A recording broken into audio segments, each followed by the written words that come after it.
I think the old model of what was traditional advertising and what was strictly maybe editorial or programming no longer exists. It's no longer viable.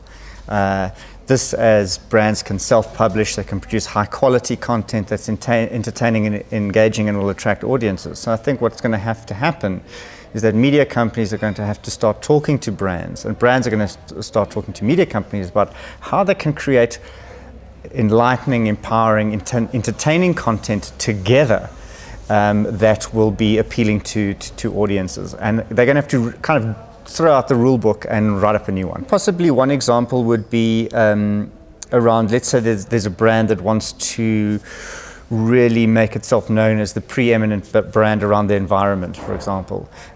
We'd be very happy to collaborate with that brand in producing a show that looks at the environment and looks at the socio-economic factors that are at play. That's the kind of content where brands can come in and talk about what the essence is that their brand promises the consumer, and not just talk about themselves. Branded content is more editorial actually than it is marketing.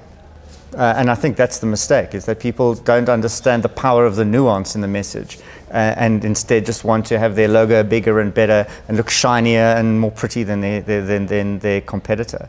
And I think that's where they miss the trick. One of the risks that a brand has when they're going to self-publish is that they've got to go out into this multiverse of publishers and try and compete and try and be heard in the crowd. What would really be helpful is if they could identify a traditional media partner that already has their audiences to help amplify that message. And that can be done through a number of ways. For example, in our news channel, we would run programming, say, around the environment. We would tweet around that theme around the environment.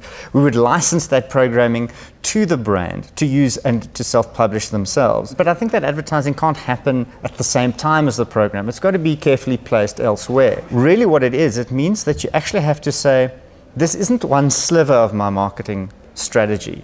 This is the entire basis, and then how do I categorize it down each channel to make sure that I'm effective, whether I'm self-publishing, collaborating on a program, tweeting, what's my Facebook strategy, and all of that takes its cue from that base.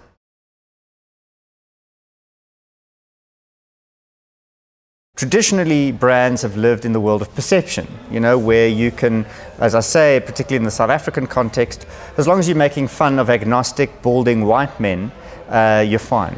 But dare you make fun of anybody else and you're going to get into enormous amounts of trouble. And so brands have been quite safe if they've had to play in that space.